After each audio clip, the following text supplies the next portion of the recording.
Hi, I'm Stan DeFreitas, Mr. Green Thumb for AskMrGreenThumb.com.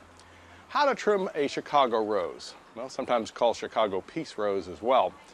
Like most other roses, if you get long stems, you're going to want to take them back, and normally about 1/3.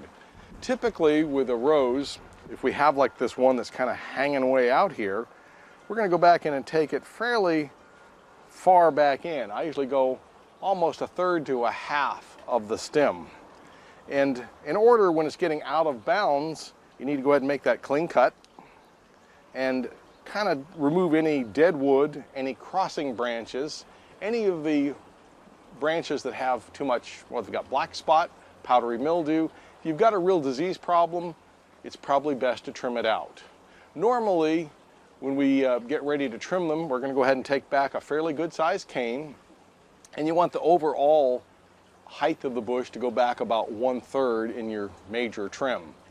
The Chicago rose, or Chicago peace rose as it's sometimes called, is one that a lot of people love because it has beautiful blooms, and usually it seems the more you trim them, the bigger and better blooms you get next spring and summer. Roses, of course, are beautiful to have, and proper trimming is important.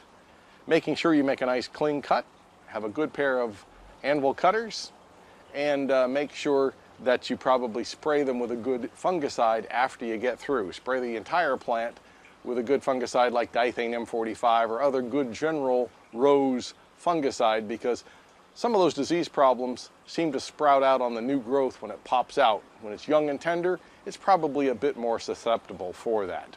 Tips on, of course, how to grow your Chicago rose. I'm Stan DeFreitas, Mr. Green Thumb.